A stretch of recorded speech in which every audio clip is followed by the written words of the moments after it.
Olá, meus queridos, minhas queridas, que alegria em tê-lo aí para mais uma aula de Química Orgânica. Professor, o que estudaremos nesta aula, professor? Nesta aula, claro, nós vamos estudar reações químicas orgânicas. Vamos começar esse assunto maravilhoso. Vamos introduzir este assunto, reações químicas orgânicas. Venha comigo, vamos ver quais são os objetivos e quais são os questionamentos e avançarmos. Muito bem, professor, os objetivos dessa aula é exatamente isso aqui, ó, relembrar a relação entre reagentes e produtos, compreender a cisão homolítica e heterolítica e, claro, praticar o conhecimento através de questionamentos. Tá, professor? E os questionamentos desta aula são, claro, o que são reações químicas e como acontece a ruptura de uma ligação química.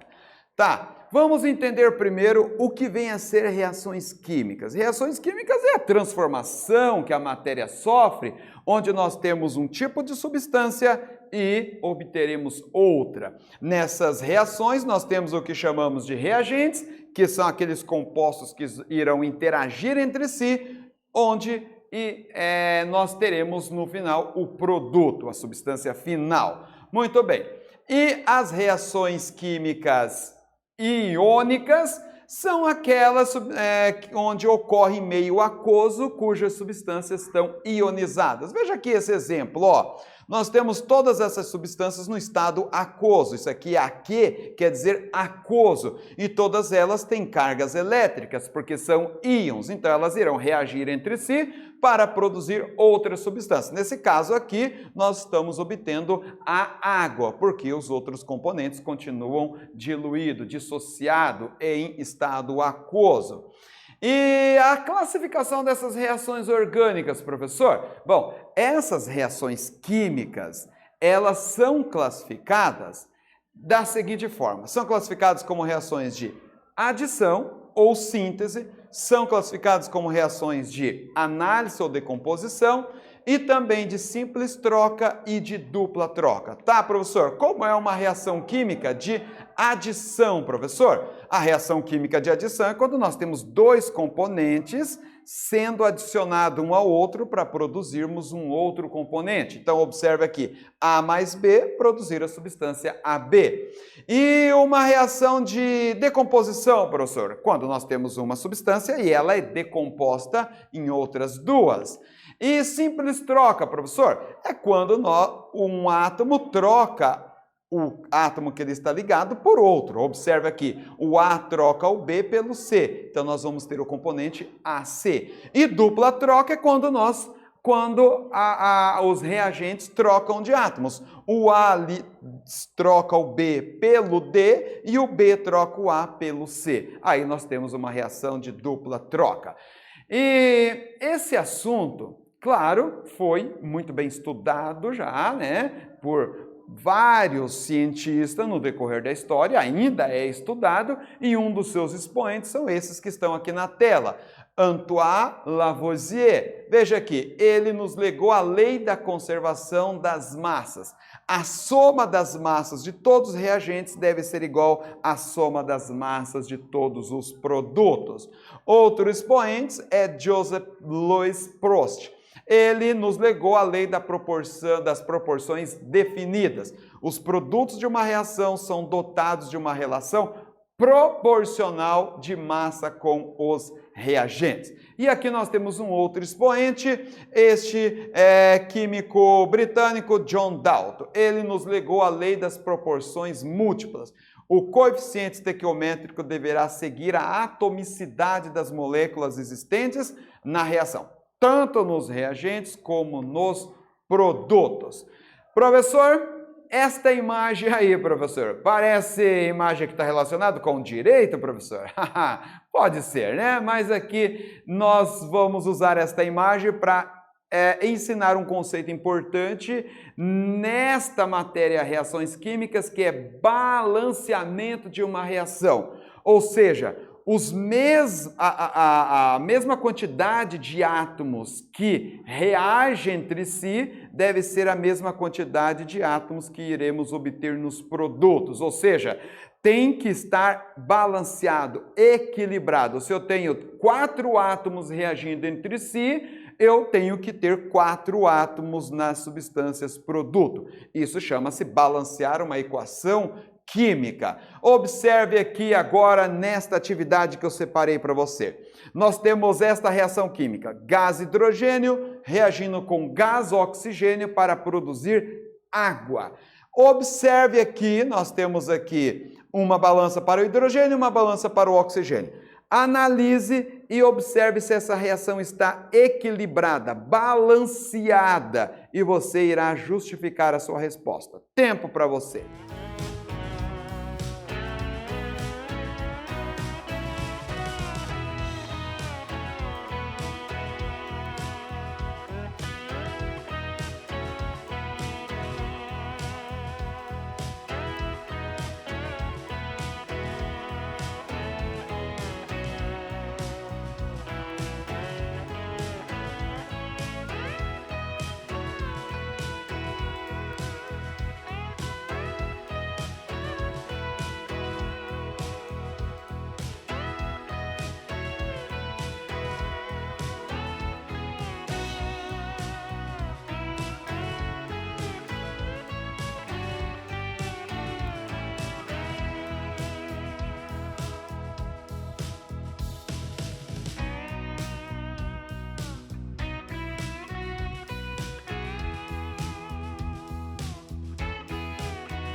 Ah, professor, achei muito fácil essa atividade aí, hein, professor?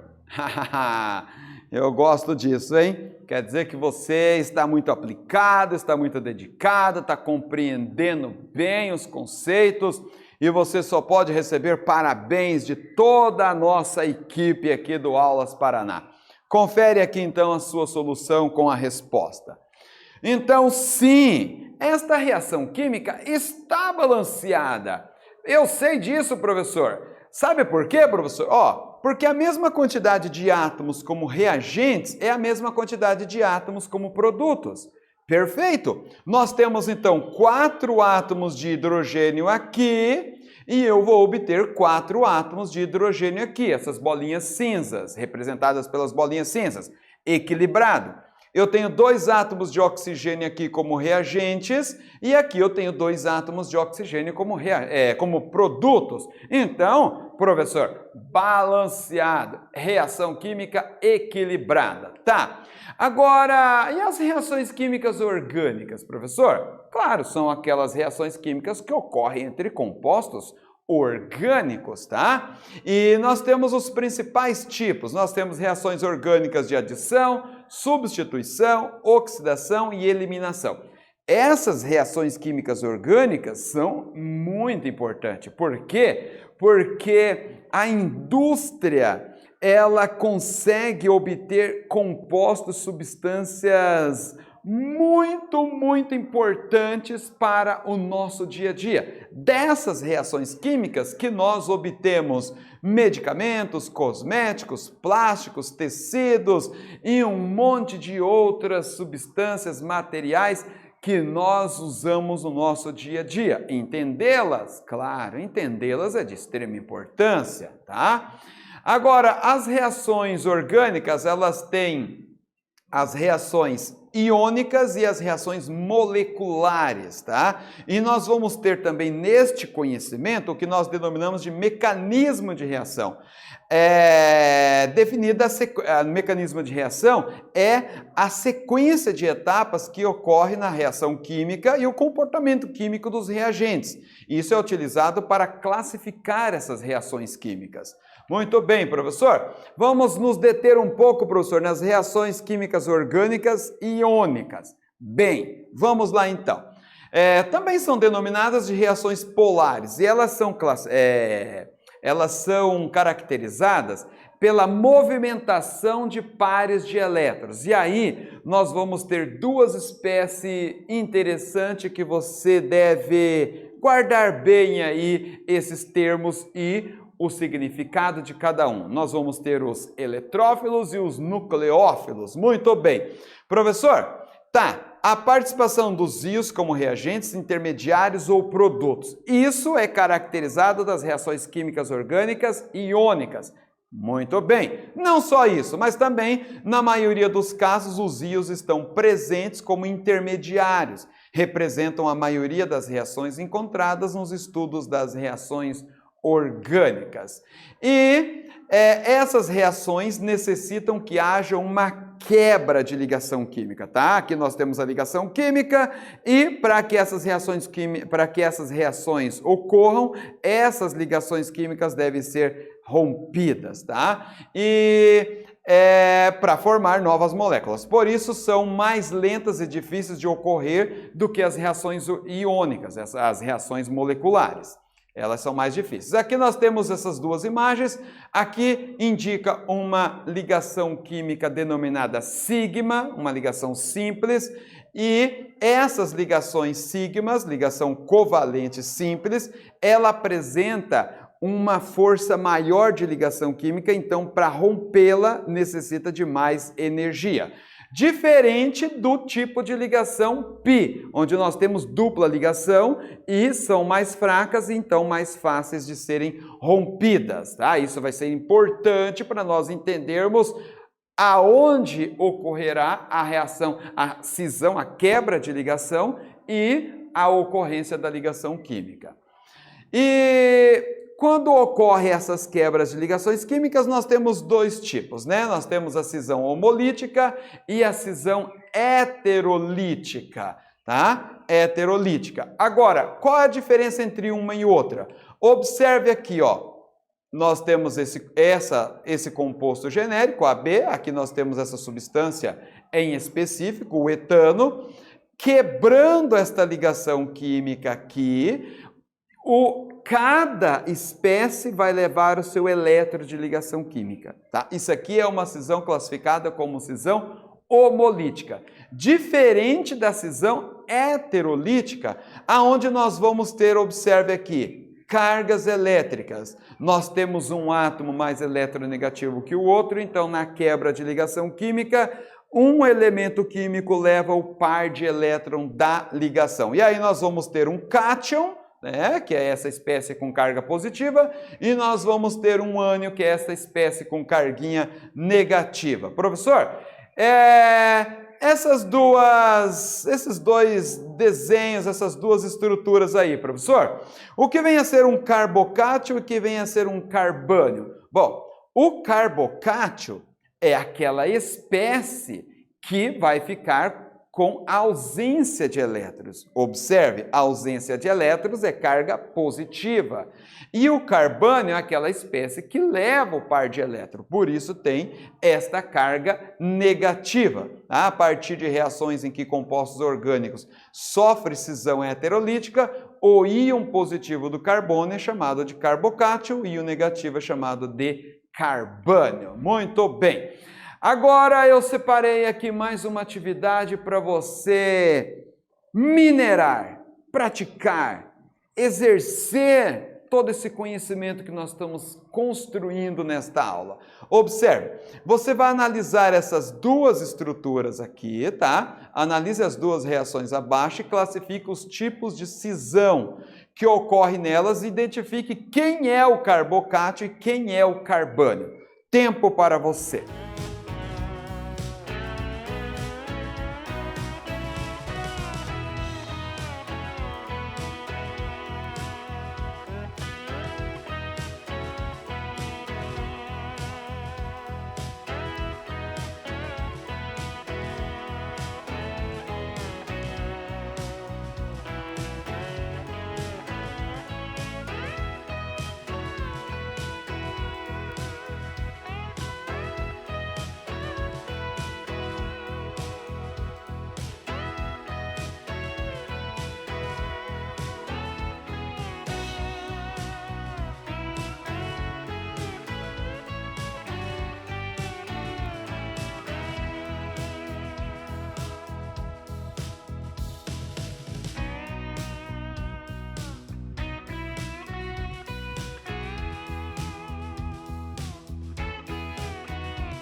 Professor, também acredito que consegui ir bem nesta questão, professor. Só fiquei com um pontinho, professor, só para confirmar aí na resposta. Então venha, confirme aqui a sua solução e eu estou levando muita fé em você, hein? Então nós vamos obter aqui cisão heterolítica. Haha! Eu já sabia, professor. Por quê? Porque nós temos aqui, olha, esta carga positiva e esta carga negativa. Quer dizer, então, que um elemento está saindo com um par de elétron e outra espécie está ficando com ausência de elétron. Então, nós temos cisões heterolíticas. E quem é o carbocátio e quem é o carbânio, professor? Claro, o carbocátio é aquele que tem a carga positiva, muito bem. Carbânio é aquele que vai ter carga negativa. Veja, carbocátion, cátion é o ânion positivo. Carbânio, ânion, é aquele íon com carga negativa. E eu separei aqui uma reportagem, uma matéria, para você pesquisar, para você ler, para você avançar, para você ir mais fundo, ir mais adiante neste conteúdo maravilhoso que é a química orgânica, reações químicas. Observem, especialistas ensinam cuidados com o bronzeamento de pele no verão. Os alimentos ricos em beta-caroteno e carotenoides, presentes, por exemplo, na cenoura, no mamão ou na abóbora, combatem os radicais livres, protegendo a pele de danos da radiação solar. Além de agir estimulando a síntese de melanina, que realça o bronzeamento. Você vai acessar o link ou esse QR Code, você vai entrar em contato com essa reportagem, você vai pesquisar quais radicais livres são esses e procurar saber quais alimentos combatem esses radicais livres. Lembre, nós estamos estudando reações químicas orgânicas e essas cisões, essas quebras de ligações químicas que nós observamos tudo aqui, vai gerar espécies químicas com cargas elétricas. Essas espécies químicas nós denominamos de radicais livres e esses radicais livres são altamente reativos e quando entram em contato, por exemplo, com a nossa célula, irá reagir e, evidentemente, destruir, matar essas células, provocando envelhecimento precoce. Isso pode ocorrer, como você vai verificar nessa reportagem, nesse processo de bronzeamento. E aí nós temos aquilo que vai nos ajudar a combater esse processo, que são esses alimentos com essas substâncias chamadas antioxidantes, tá? Você vai aprofundar, você vai mergulhar, você vai ficar muito bom em química, tá? E professor, não gosto deste slide, professor. Não gosto desse slide, porque quer dizer que nós chegamos ao fim, tá? Chegamos ao fim. E nesta aula nós relembramos a relação entre reagentes e produtos numa reação química, compreendemos o que vem a ser cisão homolítica e heterolítica, praticamos o conhecimento através de atividades e aqui nós temos algumas referências e de fato chegamos ao fim. Eu fico por aqui, você por aí, mas logo estaremos juntos mais uma vez. Um grande abraço!